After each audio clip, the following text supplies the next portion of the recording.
Hello friends, हजीला IAS के जियो politics segment में आपका स्वागत है। दोस्तों, पिछले कुछ दिन से एक डील लगातार चर्चा में है जिस पर ढेरों वीडियोस बन चुके हैं। वो है Indo UK free trade agreement.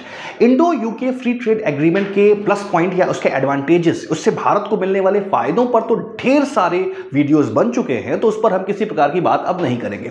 हम ये देखने की कोशिश करते हैं कि इंडिया और यूके के बीच में जो ये फ्री ट्रेड एग्रीमेंट रहा, उससे हमें किस किस प्रकार की दिक्कतें, यानी उसके लैक्यूनास और लूप होल्स क्या हैं, let's understand in this video. दोस्तों, एक्सपर्ट्स का ये कहना है कि इस UK India free trade agreement में हम दो बातों में हमने यूके को पुश नहीं किया। पहला है डिजिटल सोवरेनिटी का मुद्दा। डिजिटल सोवरेनिटी के मुद्दे पर हमने ब्रिटेन के साथ होने वाले किसी भी प्रकार के डिजिटल सर्विसेज में इन्वेस्टमेंट में उन्हें एक छूट देकर के रखी है। दोस्तों, ये डिजिटल सोवरेनिटी क्या है, आइए इसे ब्रीफ में समझते हैं। दोस्तों, सोवरेनिटी का मतलब तो आप सब समझते हैं। Sovereignty is a political concept which is mentioned in your preamble also.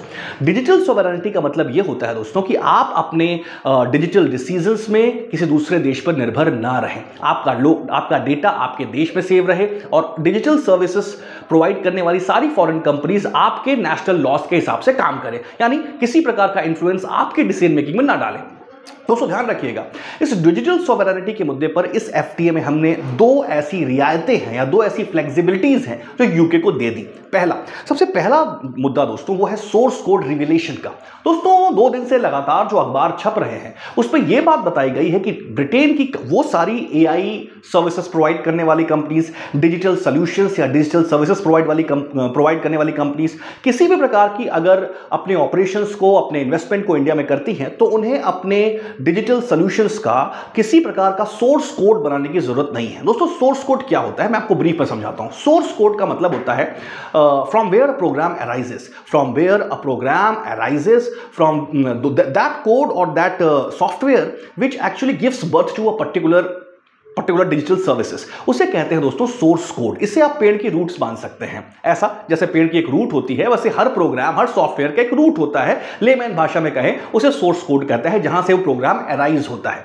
दोस्तों, जितनी प्रकार की एआई कंपनीज या जितने प्रकार की डिजिटल सर्विसेज कंपनीज इंडिया में अपने इन्वेस्टमेंट्स करेंगी या हमें किसी प्रकार की डिजिटल सर्विसेज प्रोवाइड करेंगी, कि हमें किसी प्रकार के आईटी सॉल्यूशंस प्रोवाइड करेंगी, उनको अपना सोर्स कोड रिवील करने की जरूरत नहीं है। ऐसी फ्लेक्सिबिलिटी इंडियन गवर्नमेंट ने यूके को दे दी। अब इसको लेकर के बहुत सारे लोग अलग अलग प्रकार के मत बता रहे हैं कि अगर कोई देश अपने डिजिटल सोर्स कोड को दे देगा तो उसकी पायरेसी या उस प्रोग्राम की रेप्लिकेसी होने का डर रहता है, इसलिए नहीं दिया।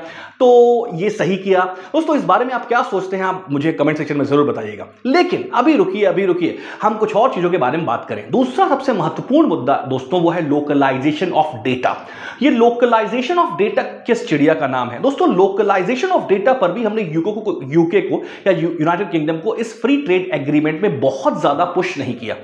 दोस्तों, ये सारी एआई कंपनी, सारी डिजिटल सर्विस प्रोवाइड करने वाली कंपनी, सारी डिजिटल सॉल्यूशन प्रोवाइड करने वाली कंपनीज डेटा को जरूरी नहीं है कि इंडिया में स्टोर करें, वो यूके में यानी एक ऑफशोर लोकेशन पर भी अपने डेटा को स्टोर कर सकती हैं। डेटा लोकलाइजेशन का मतलब होता है दोस्तों डेटा को उसी देश में सेव करके रखना जहां पर आप अपने ऑपरेशंस को परफॉर्म कर रहे हो। फॉर एग्जांपल, गूगल, एंड्रॉइड अगर हमारे देश में किसी प्रकार के डिजिटल सर्विस प्रोवाइड कर रहे हैं तो हमारे देश के ऑपरेशंस के लिए जो भी डेटा उन्होंने स्टोर करके रखा है वो उसका सर्वर भारत में ही बनाकर रखेंगे, किसी ऑफशोर लोकेशन पर वो सर्वर नहीं बना सकते। दोस्तों, इसे कहते हैं डेटा लोकलाइजेशन, जिसकी चर्चा बहुत दिन से हो रही है और ज्यादातर multinational companies, big tech companies, tech giant companies Bharat के इस डेटा लोकलाइजेशन के प्रिंसिपल या एजेंडे को मानने से मना कर रही हैं। और इस फ्री ट्रेड एग्रीमेंट में भी डेटा लोकलाइजेशन के मुद्दे पर भारत ने यूके को कुछ ज्यादा पुश नहीं किया। क्या डर था भारत सरकार को, किस चीज का प्रॉब्लम था कि भाई ये आईटी कंपनीज इंडिया में इन्वेस्ट नहीं करेंगी या जो भी एफडीआई इनफ्लो कम होगा? शायद ये सब चीजों को ध्यान में रखते हुए डेटा लोकलाइजेशन को पुश नहीं किया। लेकिन दोस्तों, ये डेटा लोकलाइजेशन भविष्य में हमारे लिए एक बहुत इंपॉर्टेंट चैलेंज बनकर के आ सकता है अगर लंबे समय तक हमने इस पर किसी प्रकार का कोई सोल्यूशन नहीं लिया तो। दोस्तों, तो ये डेटा स्टोरेज या डेटा लोकलाइजेशन का मुद्दा भी कहीं ना कहीं काफी चर्चा में था इस एफटीए के बाद। अगर तीसरा लेवल में बात करें दोस्तों, जो इस एफटीए में हमसे चूक तो नहीं कहेंगे लेकिन लैक्यूना या लूप होल रह गया, वो था कंपल्सरी लाइसेंसिंग का मुद्दा। दोस्तों, कंपल्सरी लाइसेंसिंग क्या होती है? कंपल्सरी लाइसेंसिंग एक्चुअली में एक एक प्रकार का प्रावधान है कि अगर किसी भी प्रोडक्ट का पेटेंट है, right, for example pharmaceutical companies का किसी प्रकार का अगर पेटेंट है, फॉर एग्जांपल ग्लैक्सोस्मिथक्लाइन एक कंपनी है यूके की, यूरोप की, अगर वो किसी भी प्रोडक्ट का अगर पेटेंट बनाती है तो 20 साल तक पेटेंट उसके पास रहेगा, यानी कोई और उस फॉर्मूले का यूज करके अपने प्रोडक्ट्स को नहीं बना सकता। ये आईपीआर लॉस कहते हैं।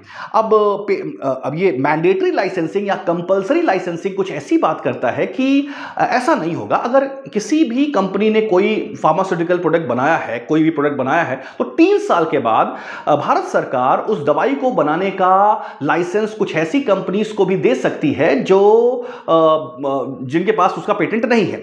यानी कि चूंकि ये दवाइयां जिनके पास, ये दवाइयां काफी भारत में महंगी बिकती हैं। उदाहरण के लिए कैंसर की कोई दवा, सपोज करिए यूके की किसी कंपनी ने, यूके की किसी फार्मास्यूटिकल कंपनी ने, यूके की किसी दवाई कंपनी ने, दवाई बनाने वाली कंपनी ने, फर्म ने किसी प्रकार का अगर प्रोडक्ट बनाया और वो कैंसर के ट्रीटमेंट के लिए आवश्यक है और भारत में उसकी कॉस्ट बहुत ज्यादा है, तो भारत सरकार एक कह सकते हैं कि कंपलसरी मैंडेटरी लाइसेंसिंग की एक मैकेनिज्म को डेवलप करती है, जिसके तहत भारत सरकार कुछ एक ऐसी कंपनीज हो सकती हैं इंडिया की जिनको लाइसेंस प्रोवाइड कर सकती है कि उस फॉर्मूले का यूज करके जो उस कंपनी के पास है वो दवाइयां बना सकती हैं। इसकी वजह से हमारे यहां पेशेंट्स को दवाइयां आसानी से उपलब्ध हो जाएंगी, एक इजी रेट पर अवेलेबल हो जाएंगी, यानी अफोर्डेबिलिटी और एक्सेसिबिलिटी उन दवाइयों का बढ़ जाएगा। हमारा देश एक गरीब देश है, हमारे देश का डिजीज बर्डन भी बहुत ज्यादा है। ऐसे में अगर इस अफोर्डेबल रेट पर और बहुत ही एक्सेसिबल तरीके से महंगी दवाइयां मिलना शुरू हो जाएं तो भाई ऐसा हमको करने में बिल्कुल चूकना नहीं चाहिए। तो दोस्तों, भारत डब्ल्यूटीओ से लेकर और अपने डोमेस्टिक लॉज में हमेशा इस मैंडेटरी लाइसेंसिंग पॉलिसी को एडवोकेट करता रहा है। इवन ग्लोबल टेबल से बात करें, भारत डब्ल्यूटीओ में हमेशा से ग्लोबल साउथ की एक आवाज रहा है इस मैंडेटरी लाइसेंसिंग पॉलिसी को लेकर। इवन कोविड में भी भारत ने मैंडेटरी लाइसेंसिंग की जो एक प्रिंसिपल है इसको एडवोकेट किया था। लेकिन दोस्तों, इस पूरे के पूरे एफटीए में मैंडेटरी लाइसेंसिंग से हम वॉलेंट्री लाइसेंसिंग की तरफ बढ़ते दिखाई दिए। वॉलेंट्री लाइसेंसिंग का मतलब होता है अब भारत सरकार बहुत ज्यादा पुश नहीं करेगी, यानी इन दवाई कंपनियों से पूछेगी कि क्या आपकी दवाई बनाने का जो लाइसेंस है वो हम किसी दूसरी कंपनी को दे सकते हैं या नहीं दे सकते। यानी हम मैंडेटरी लाइसेंसिंग की अपनी फिलॉसफी से मूव करके वॉलेंट्री लाइसेंसिंग तक चले गए। तो दोस्तों, ये दो ऐसे जो मुझे लगते हैं, और मुझे नहीं बहुत सारे लोगों को लगते हैं कि इस एफटीए में भारत सरकार ने एक फ्लेक्सिबिलिटी दिखाई या 2 कदम पीछे हट गए इस एफटीए को सक्सीड कराने के लिए। वो पहला डिजिटल सॉवरेनिटी का मुद्दा था, digital sovereignty, localisation of data, और तीसरा मैंडेटरी लाइसेंसिंग का मुद्दा था। दोस्तों, इसी तरह के वीडियोस को देखने के लिए कृपया आप हजेला आईएएस के चैनल को सब्सक्राइब करें।